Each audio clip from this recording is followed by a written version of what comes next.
जिल्हा प्रमुख राज्य सरकारच्या वर्षपूर्तीनिमित्त हे कुचकामी ठरलेले सरकार आणि या सरकारच्या अपयशाचा पाडा वाचण्यासाठी गुरु नानक यांनी या देशाचा धर्म संस्कृती याची रक्षा केली, बलिदान दिलं.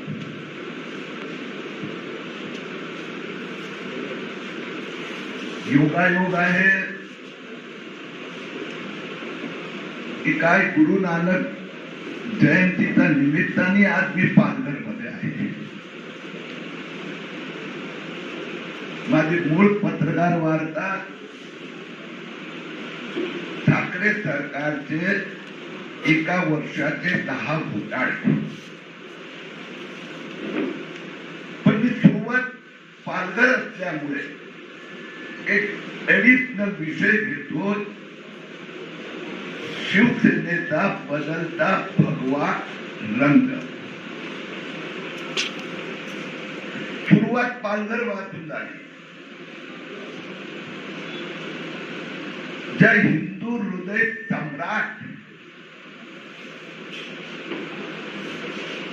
आणि त्यांचे सुपुत्र मुख्यमंत्री म्हणून शपथ घेतात आणि हिंदू साधू संतांची हत्या करणाऱ्यांना प्रोटेक्शन देण्यापासून ठाकरे सरकारची सुरुवात झाली. तो इथली एप्रिल महिन्याची घटना जे उद्धव ठाकरे यांचा बदलत्या रंगाची सुरुवात.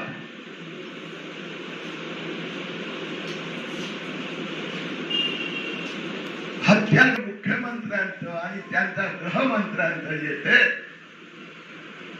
की भारतीय जनता पक्ष धार्मिक भावना भडकवत आहे, अफवा आहे. मग ठाकरे साहेब 35 पोलिसांवर कारवाई का केली?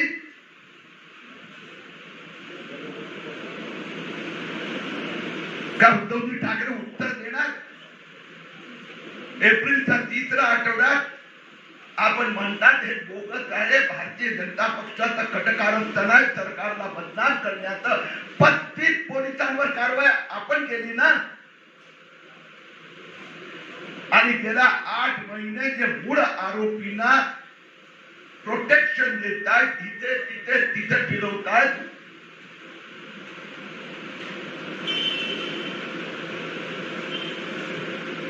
बनवा-बनवीचं इन्व्हेस्टिगेशन चालू आहे. ठाकरे सरकार बेईमानी करत आहे. साधू संतांची हत्या आणि त्यानंतर त्याचा इन्व्हेस्टिगेशनच्या नावाने बेईमानी करीत आहे. बदलता रंग मी ज्यावेळी म्हणतोय, काल शिवसेनेचे दक्षिण मुंबई विभागाचे प्रमुख पांडुरंग तकपाल त्यांचं मी युट्यूबवर भाषण बघितलं. अदान याच्यावर स्पर्धा घेत आहे. मला आठवतंय बाळासाहेब ठाकरेंच्या उपस्थितीत अदानवर, आणि अदान म्हणजे ईश्वरी संदेश देते अशा प्रकारचं त्यांचं उद्धव ठाकरे यांचा आशीर्वादाने आम्ही हे स्पर्धा घेत आहोत. माझी काही हरकत नाही आहे. आणि त्यातच मुख्यमंत्री 1 वर्ष पूर्ण झाल्यावर घोषणा करतात की पुढच्या निवडणुका आम्ही सोनिया गांधी यांच्या नेतृत्वाखाली हिरवा झेंडा हातात घेऊन लढणार. हेच मुख्यमंत्री लोकसभा आणि विधानसभेत नरेंद्र मोदींचा फोटो आणि हातात भगवा झेंडा घालून खासदार आणि आमदार निवडून आले, बेईमान्याने मुख्यमंत्री झाले. आणि आता म्हणतात पुढच्या निवडणुका आम्ही सोनिया अम्मांचा फोटो लावणार आणि डाव्या हातात हिरवा झेंडा उचलणार. शिवसेनेचा बदलता भगवा रंग.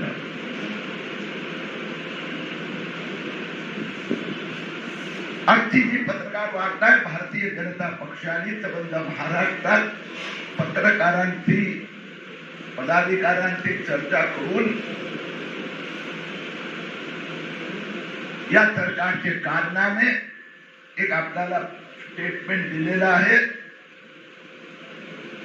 मी ते तोडून ठाकरे सरकारचे 10 घोटाळे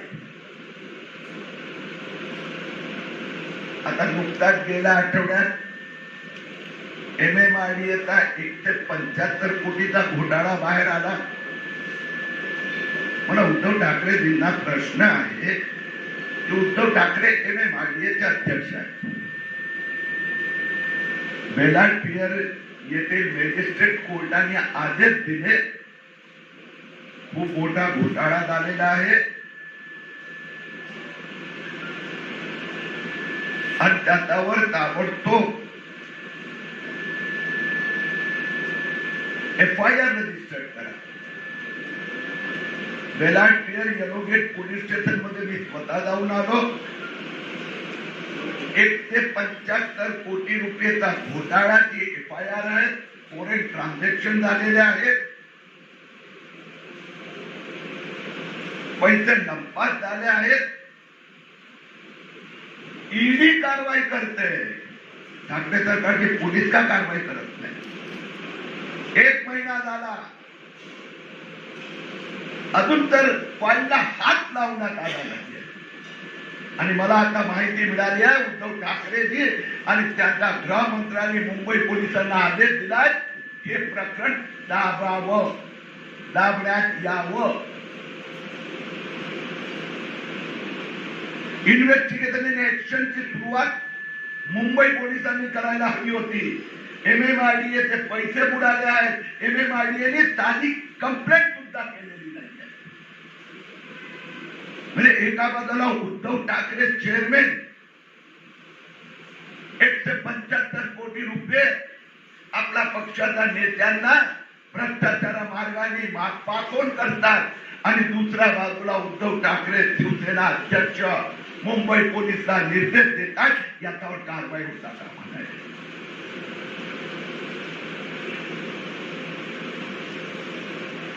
माझी ठाकरे सरकारला विनंती आहे सरनाईक परिवारचे जे लोक आहेत हे गेल्या 5 वर्षात किती वेळा लंडनला जाऊन आले त्याची माहिती लोकांच्या समोर ठेवा.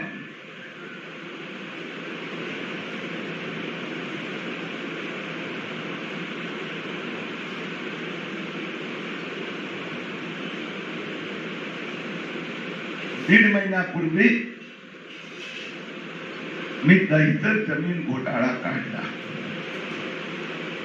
आमचे संजय राऊत रोज उठून मराठी माणसाने उद्योगधंदे करायचे की नाही? संजय राऊत तुम्ही जे मराठी माणूस तुमचा ठराविक मराठी माणूस असे उद्योगधंदे करतात. 2,55,00,000 मध्ये जमीन घेतली दहिसरला. उद्धव ठाकरेजी 28 नोव्हेंबरला मुख्यमंत्री झाले आणि त्याचा महापालिका अनेक वर्ष विरोध करत होते. ती जागा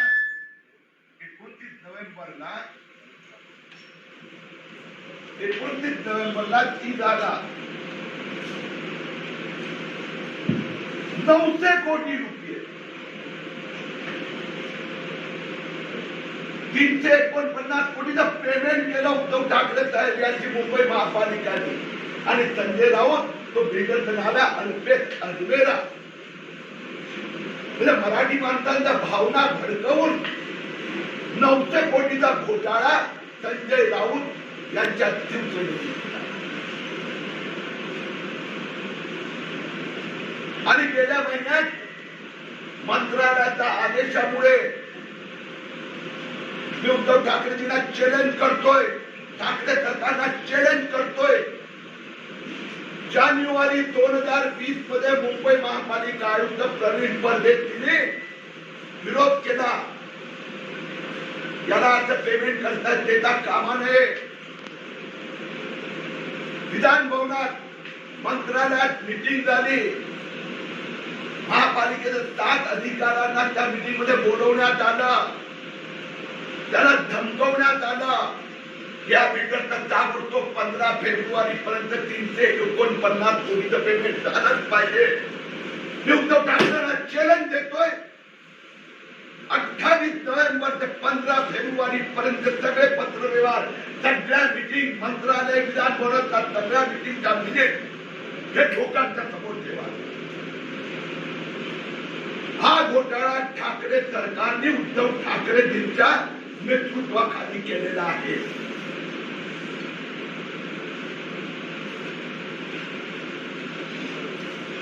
या संबंधी लोकांकडे तक्रार केलेली आहे.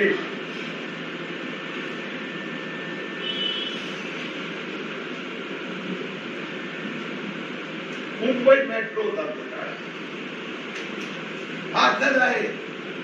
आगे आगे देखो होता है क्या. उद्धव ठाकरे सरकारला माहित आहे 5 वर्ष विलंब होणार. हे मेट्रो काढते आदेश करून दुसरीकडे घेण्यात. कन्स्ट्रक्शन कोस्ट 5,000 कोटी वाढणार. त्या कॉन्ट्रॅक्टरला 5,000 कोटी अधिक मिळणार. यांना किती हिस्सा कुणाला जाणार आहे ते ठाकरे सरकारने घोषित करावं. मुंबईकरांची मेट्रो 5 वर्ष लांबणार. 5,000 कोटी रुपये अधिक खर्च महाराष्ट्राच्या जनतेवर बसणार. त्या कॉन्ट्रॅक्टरला मिळणार. कॉस्ट एस्केलेशनचा हा जो घोटाळा आहे याच्या संबंधी उद्धव ठाकरे का शांत आहे.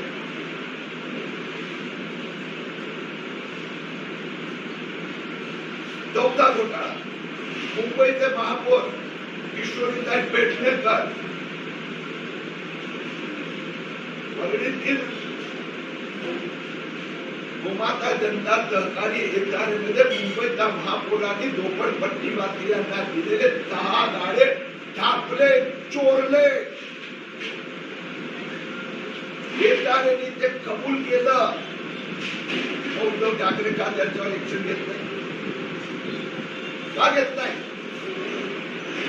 यांनी झोपडपट्टी वासियांचे गाडे छापले ते मुंबईचा महापौर पदी राहू कसे शकतात. मुंबईचा महापौराची ताबडतोब हकालपट्टी झाली पाहिजे.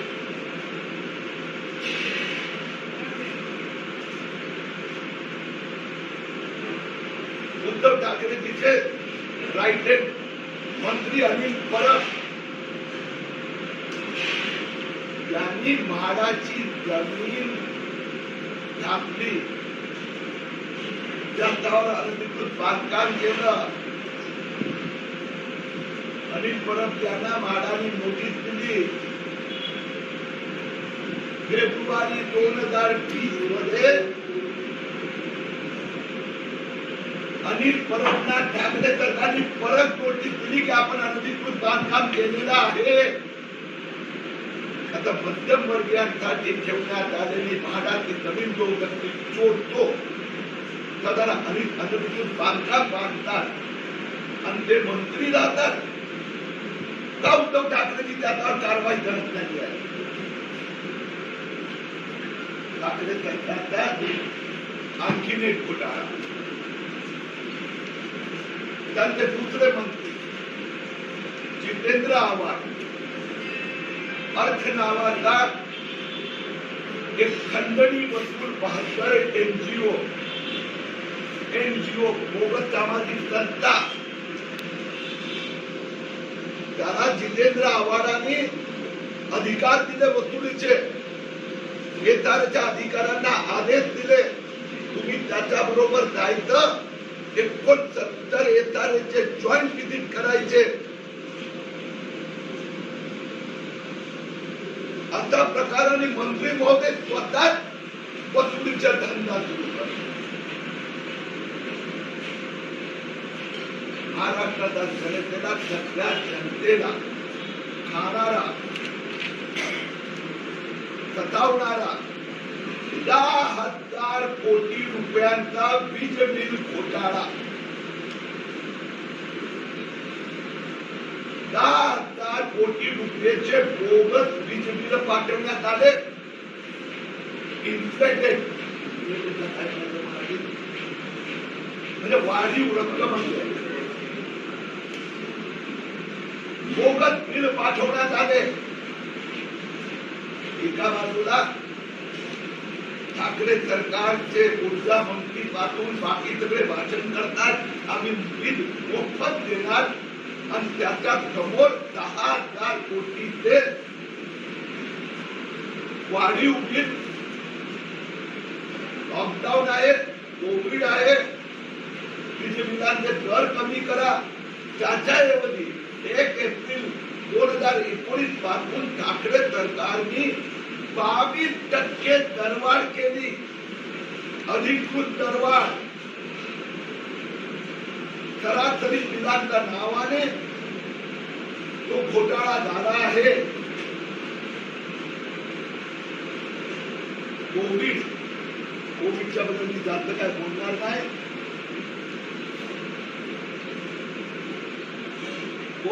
कोविडच्या नावाने जो घोटाळा झाला, महाराष्ट्रात 15 मेगा सेंटर उभे करण्यात आले, आणि त्या 15 मेगा सेंटर उभं करून त्याला चालवायचे 5,000 कोटी रुपयेचा ठाकरे सरकारने कोविड घोटाळा केला आहे. प्रायव्हेट हॉस्पिटल मध्ये अव्वा बिल. ठाकरे सरकारची हे पहिल्या वर्षाचा आढावा थोडक्यात घेण्याचा प्रयत्न केला. 2 महत्वाचे मुद्दे, एक बदलता भगवा रंग, आणि दूसरा महाराष्ट्राचा जनतेचा सूट त्याचं काम ठाकरे सरकारने केला. जैसा आपने कहा कि ये ठाकरे सरकार घोटालेबाज सरकार है, अगर परिस्थिति निर्माण होती है और ये सरकार गिरती है तो क्या बीजेपी फिर उस घोटालेबाज ठाकरे के साथ जाके सत्ता बनाएगी क्या?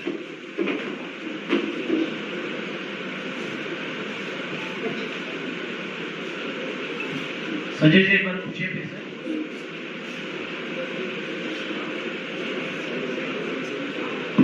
सर, जैसे आपने कहा अभी आपके उसमें कि ये सरकार जो ठाकरे सरकार है, ये घोटालेबाज सरकार, आपने कई घोटाले भी बताए. अगर आने वाले समय में परिस्थिति निर्माण होती है और ये सरकार गिरती है और बीजेपी को सरकार बनाने का मौका मिलता है, क्योंकि बीजेपी के पास बहुमत नहीं है, तो क्या इस ठाकरे की सरकार फिर वापस सत्ता बनाएगी क्या बीजेपी इस घोटालेबाज ठाकरे सरकार के साथ? ठाकरे सरकार पूरे 5 साल रहे, हमें कोई आपत्ति नहीं है. हम इस सरकार को गिराने का कोई प्रयास करने वाले. सर, मेरा सवाल ये नहीं है. ठाकरे सरकार अपने पाप से, अपने घोटाले के बोझ से, अपने सिद्धांत के साथ समझौता के कारण अगर गिरती है और फिर जो परिस्थिति पैदा होती है, उस समय उसके बारे में हम सोचेंगे.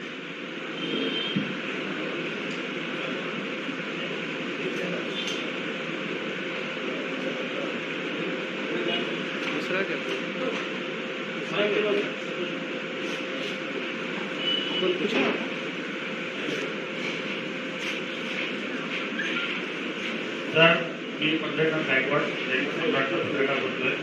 2 दिवसापूर्वीची बातमी होती की 2021 जानेवारीमध्ये बीजेपी सरकार स्थापन करेल. तर कशाच्या आधारावर जी बातमी होती, तुम्ही सांगताय की बीजेपी सरकार स्थापन करेल, तुमच्याकडे बहुमत फक्त 105 आमदार आहे, तर तुमच्याकडे दुसरे कोण आमदार येणार आहेत का?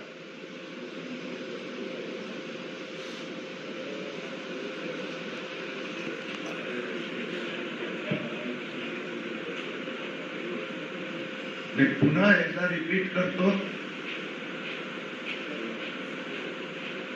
टेक्निकली ठाकरे सरकारकडे बहुमत आहे. त्यांनी लोकांची सेवा करावी असे आम्ही वर्षभर प्रार्थना करतो.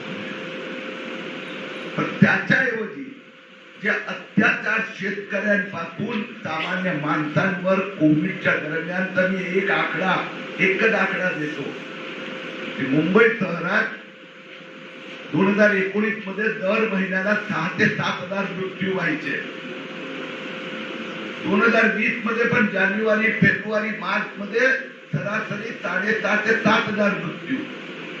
पण मे महिन्यात 14,000 मृत्यू झाले. 7,000 मृत्यू अधिक झाले. त्याला उद्धव ठाकरेंच्या सूचनाप्रमाणे महापालिका आयुक्तांनी दडपले होते. तर या सगळ्या सरकारचा भ्रष्टाचार आणि काळे काम त्याचा पापानी सरकार पडली तर ते 2 दिवसात पडते की 2 वर्षात पडते ते त्या सरकारवर निर्भर आहे.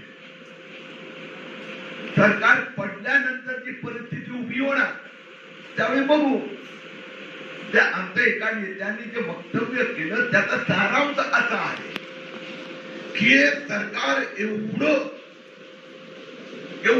प्रचंड, एका बाजूला अत्याचार, दुसऱ्या बाजूला घोटाळा, तिसऱ्या बाजूला स्वतःच्या सिद्धांताची, धर्माची समजोता करतात. तर त्याच्यामुळे त्यांचे कार्यकर्ते, जनता यांच्यामध्ये जो उद्वेग आहे त्यामुळे कुणाला तरी असं बाकी पाडण्याचा पाप ते स्वतःच करणार आहे आणि त्या भानगडीत पडणार नाही. चंद्रकांत दादा नेहमी सांगतात की आमच्याकडे आम्ही बहुमत सिद्ध करू, आमच्याकडे आमदार संपर्कात आहे. तर ते कशाच्या आधारावर होतं? असं आहे की मी तो उदाहरण दिलं की लोकसभा आणि विधानसभेत आता संजय राऊत काय वेगळं शरद पवारची कहाणी सांगत असतात. मी नाही सांगत, उद्धव ठाकरेजी आणि संजय राऊत सांगतात की आमचं आधीपासून ठरलं होतं. बरोबर आहे ना? मी नाही सांगत, ते सांगतात. म्हणजे आधीपासून ठरलं होतं की मत तर मोदींना मिळणार आहे, मत तर भाजपांना मिळणार आहे. आपला नेते उभे राहिलं तर आपली डिपॉझिट जाणार. म्हणून आधीपासून ठरलं होतं की बेईमानी करायची. ही बेईमानी जनतेची केली. मोदीजीचा फोटो लावला, भगवा झेंडा आणि बाळासाहेबांचा फोटो, आणि आता त्यांचा दक्षिण मुंबईच्या शाखा प्रमुख अदान स्पर्धा म्हणे जगात पहिल्यांदा ती स्पर्धा होणार. बाकी तुम्ही त्याचं भाषण ऐकावं. अदान स्पर्धा करा, इस्लाम धर्माला नमन करा, माझी काही हरकत नाही आहे. पण हिंदू धर्माला काय काळी आणताय? मुद्दा तो आहे. तर बेईमानीच्या आधारावर आलेलं सरकार आहे. तर त्यांचे कार्यकर्ते मतदार ही तो मागतायत ना, तो मुद्दा. सर, अनिल देशमुख ने कहा है कि ठीक है, आता 5-6 घोटाळे सांगितले उद्धव ठाकरे सरकार, त्याच्यातला एक तरी सिद्ध आपण केलेला आहे का की त्याच्यामुळे लोकांमध्ये एक वेगळी जागृती? तुम्ही फक्त प्रत्येक वेळेला तुमचा प्रश्न एवढा आहे, बाकीचं मी उत्तर देतो, नंतर परत प्रश्न विचार. सिद्ध करणं तर इथे साधूंचं हत्याकांड आहे. ह्याच्यापेक्षा काय साक्ष आपल्याला पाहिजे? प्रूफ की जे उद्धव ठाकरे म्हणत होते भाजपचं कटकारस्थान आहे, ती अफवा आहे. हेच उद्धव ठाकरेंचं सरकार 35 पोलिसांना सस्पेंड करते किंवा कारवाई देते. ह्याच्यापेक्षा दुसरं काय सिद्ध करायचं असतं? मी सांगतो पुढे. दुसरी गोष्ट, प्रताप सरनाईकचा पार्टनर तो जेलमध्ये गेला. मॅजिस्ट्रेट कोर्टने दखल घेतली, मी नाही घेतली. घोटाळा झालाय, इन्व्हेस्टिगेशन आणि एक्शन घ्या हे कोर्टाने आदेश दिले. त्यानंतर मुंबई पोलिसने कंप्लेंटच नाही नोंदवली. त्यानंतर उद्धव ठाकरे ज्याचे चेअरमॅन आहे MMIDA त्यांनी तक्रारच नाही दिली. याला सिद्ध नाही म्हणायचं तर काय म्हणायचं? तिसरी गोष्ट, ईडीने दिले ना सगळे इन्व्हेस्टिगेशन. तिसरी गोष्ट, मुंबईचा महापौर, आता आपल्यापैकी बहुतेकांना माहित आहे की SRA म्हणजे लव्हली डेव्हलपमेंट, झोपडपट्टी पुनर्वसन. झोपडपट्टी पुनर्वसन मध्ये त्या तिथे जो झोपडीत माणूस राहतो हे बाळासाहेब ठाकरेंनी 1995 मध्ये भाजप शिवसेना सरकार आणि त्यावेळी हे सुरू केलेला उपक्रम आहे की तिथे झोपडीत राहतो त्यांना चांगलं घर मिळावं. मुंबईच्या महापौरांनी स्वतःचा निवडणूक एफिडेव्हिट मध्ये, इलेक्शन एफिडेव्हिट मध्ये स्वतःचा घरचा पत्ताच्या वर्गणी गोमाता जनता एसआरए प्लेट नंबर 601 दिलाय आणि तो 601 दुसरा कोणाला अलॉट झालेला आहे. आम्ही विचारलं तुम्ही झोपडपट्टीत राहत होता? नाही, त्यांनी स्वतःची कंपनी काढली किस कॉर्पोरेट, त्या कंपनीचा पत्ता दिला, एग्रीमेंटची कॉपी दिला, वर्णी गोमाता जनता ग्राउंड फ्लोर प्लेट नंबर 105. म्हणजे याच्यापेक्षा आणखी काय पुरावा पाहिजे? तो 105 तर दुसरा कोणाला हवा आणि ट्रान्सफर करता येत नाही, विकत घेता येत नाही, भाड्याने घेता येत नाही. याच्यापेक्षा आणखी कुठला घोटाळा पाहिजे? 2,55,00,000 मध्ये दहिसरची जागा बिल्डरनी घेतली, याचे मी डॉक्युमेंट महापालिकेकडून त्याचा फायलीतून काढून त्यांना दिले. 349 कोटी रुपये पेमेंट केलं, त्याची चेक आणि पावत्या मी दिले आणि या 6 घोटाळे आयदर हायकोर्ट मध्ये त्याची पिटिशन दाखल झाला किंवा सुरू करण्याचा प्रोसेस आहे. लोक आयुक्त मध्ये 3 कंप्लेंट दाखल झाला, एक्शन म्हणजे हिअरिंग सुरू झालं. घटनेबद्दल म्हणाला की ठाकरे मिसलीड करतायत आणि आपला रंग बदलला. त्या घटनेमध्ये 35 जणांना अटक का झाली असा आपला प्रश्न आहे. रणजितच्या घटनेमध्ये 35 पोलिसांची ट्रान्सफर का केली असं आपण म्हणताय, पण ही जी ट्रान्सफर आहे मूळ मुद्दा आपण जो म्हणताय की धार्मिक होती ते त्यांनी रिजेक्ट केलंय आणि ती घटना तशीच आहे. धार्मिक रंग देण्याचा आपण जो प्रयत्न केलाय तसं नव्हतं. मात्र तिथे जमावाने हत्या केली हे खरं होतं. ही जमावाच्या हत्येच्या संदर्भातली कारवाई आहे. पोलीस आता हलवायचं असेल किंवा 200 ते 250 लोकांना अटक करायची पर्याय असते आणि ती घटना जर आपण म्हणत असाल तर त्यामध्ये बीजेपीचे सरपंच, त्या गावचे सरपंच बीजेपीचे आहेत आणि अनेक जे अटकेत आहेत त्याच्यामध्ये सर्व पक्षी आहेत. धार्मिकचं उद्धव ठाकरेंनी म्हटलंय किंवा गृहमंत्र्यांनी म्हटलंय त्याचा मुद्दा असा होता की या घटनेला धार्मिक रंग देऊ नका. जी काय अटक झाली किंवा कारवाई झाली ती धार्मिक नव्हती. याला मला 2 प्रश्न विचारायचा आहे की आपण साधू हत्या करण्याचा वारंवार उल्लेख करता आल्याने आरोप करता, तर हे सर्व करताना ज्या लोकांनी हत्या केली त्या लोकांना साधू होते म्हणून हत्या केली, ही वाट सुरू चुकली होती, ती पिंपीचोर होते अशा हत्या केली असं आपलं काय म्हणलं होतं की साधू होते म्हणून हत्या केली असा आपला आरोप आहे का? किंवा त्याच्या स्पष्टीकरण आहे? आणि ती कसं असेल हे साधू संतांना नियोजित स्वतः सादर करतात. पाचगडवर आणखी कुणाचे प्रश्न तर ते एक तास उत्तर. सर, महाराष्ट्र गव्हर्नमेंटने सुप्रीम कोर्ट को बोला है कि there is no need for a CBI investigation in this case because it is politically motivated by, it is saying that it is a politically motivated case. So will you be insisting on a CBI inquiry because this Maharashtra government has petitioned before the Supreme Court and there is no CBI inquiry needed in this case. Please comment on this. आणि या घटनेमध्ये स्वतंत्र supreme कोर्टामध्ये केस पण दाखल आहे आणि विशेष दादा ना तुमचा प्रश्न जे देतो मी उत्तर. नाही ना त्या प्रश्नाचे आणि देतो ना उत्तर. 2 मिनिटं थांबा. नाही विचारतो. त्याने आणि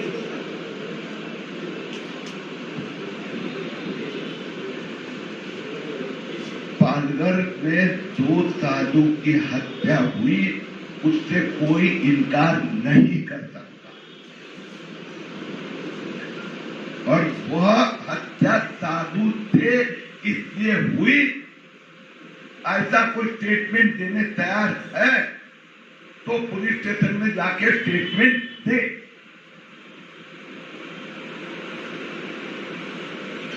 दूसरी गोष्ट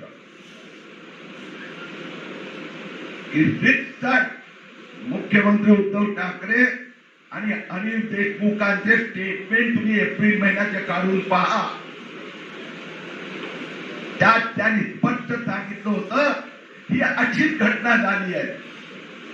मग without investigation how chief minister और home minister can make a statement? हे प्रश्न माझा ऐवजी मुख्यमंत्री आणि अनिल देशमुखला विचारायला हवं होतं. मुख्यमंत्र्यांकडून अपेक्षा ही होती की गंभीर झालेली आहे घटना, व्हिडिओ मध्ये पोलीस बघ्याची भूमिका घेतात, विषय साधू संतांपेक्षाही गंभीर विषय आहे, पोलीस बघ्याची भूमिका घेतात, ही फार गंभीर घटना आहे. पण त्यानंतर मुख्यमंत्री म्हणतात अफवा आहे, ही अफवा आहे, पोलीस बघ्यांची भूमिका घेतात ही अफवा आहे. याचाच अर्थ की खुर्चीचा खातीर भगवा रंग तोडण्याचा पाप ठाकरे सरकारने केला. यात आयडीपीडी प्लीज आपण पत्रकार परिषद आहोत, डिस्कशन डिबेट असेल तर वेगळं बोलू. दुसरी गोष्ट, ते जे साधूचे मृत्यू झाले त्यांचे परिवारातले लोक किंवा आई यांनी सुप्रीम कोर्टात किंवा सीबीआय तपासाची मागणी केलेली आहे आणि सीबीआयनी असं त्यांचा जजमेंट मध्ये लिहिलं आहे की तिचं पॉलिटिकल मोटिवेटेड. हे मला वाचावं लागणार, म्हणजे मला बघावं लागणार. सुप्रीम कोर्ट असल्यामुळे मी जरा कोर्ट नसल्यामुळे म्हणून मी वाक्य रचना सांभाळून करतोय. आणि कुठलाही जाती हत्या झाली त्यांचा आईला 100% अधिकार आहे दाद मागण्याचा. जर त्यांना त्या गृहमंत्री अनिल देशमुख आणि मुख्यमंत्री उद्धव ठाकरे वर अविश्वास असेल तर गैर काय आहे. पोलीस बघ्याची भूमिका घेतात आणि ह्यांनी त्या साधू संतांच्या आईने धडपड केली म्हणून पोलिसांवर कारवाई झाली. अश्विन तो अधिकार नाही का? अश्विन नाईकच्या पत्नीला तो अधिकार नाही का? त्या काळामध्ये IPC 353 जे आहे त्यामध्ये कठोर शिक्षेची तरतूद करण्यात आली आणि त्याशिवाय शासकीय अधिकाऱ्यांच्या विरोधात अँटी करप्शननी चौकशी करायची असेल तर शासनाची परवानगी बंधनकारक करण्यात आली. त्याचे दुष्परिणाम आता हे शासकीय अधिकाऱ्यांच्या भ्रष्टाचार बोकाळलेला आहे आणि तुम्हाला मोर्चे काढावे लागतात, असं नाही का? त्याविषयी तुम्ही काय पत्रकार वार्तात आपले जे प्रश्न येतात त्याचे उत्तर देणं योग्य आहे, पण चर्चा जी आहे त्या आपण तिथे संपल्यावर करतोय. जाहीर सगळ्यांना थांबवायची गरज नाही. यांना पळायचं असेल नाही दादा, आता मी आता सगळ्या प्रश्नांची उत्तरं देतो. पालघर मधील साधू हत्याकांड एक दुर्दैवी घटना आहे. ठाकरे सरकारने याला कव्हर अप करण्याचा प्रयत्न केला, करीत आहे. मुख्यमंत्री आणि गृहमंत्रीचं एप्रिलच्या 3ऱ्या आठवड्यातलं जे वक्तव्य होतं हे अत्यंत बेजबाबदार वक्तव्य होतं. त्यांच्याकडून अपेक्षा ही होती की गंभीर घटना आहे, अशा प्रकाराने हल्ला होतो त्यावेळी पोलीस बघ्याची भूमिका घेते किंवा हत्या करणाऱ्यांना प्रोटेक्शन दिलं जाते, अशा प्रकाराची चर्चा होणं हे सिव्हिल सोसायटीमध्ये दुर्दैव आहे, गंभीर बाब आहे. आम्ही त्याची व्यवस्थित हाय लेवल इन्क्वायरी करू हे अपेक्षित होतं. त्याच्याऐवजी त्यांचे जे वक्तव्य सुरुवातीत आले हे प्रोटेक्शन देणारे होते. त्यावेळी त्या परिवाराचा आई नातेवाईकांनी विभिन्न स्तरावर न्यायाची मागणी केली, त्यानंतर कारवाई झाली. ती कारवाई पण अधुरी आहे. 6 महिन्यानंतर कारवाई होते. याच्यावरून स्पष्ट दिसतंय की सरकारचं इंटेन्शन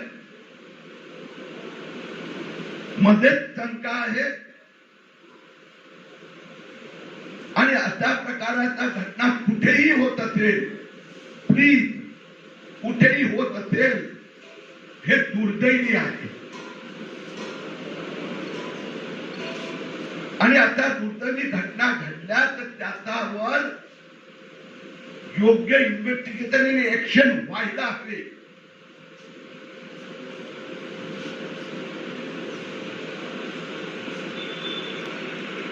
मला वाटतं पालघर सोडून एकच फक्त प्रश्न होता अन्वय नाईकचा, बरोबर ना?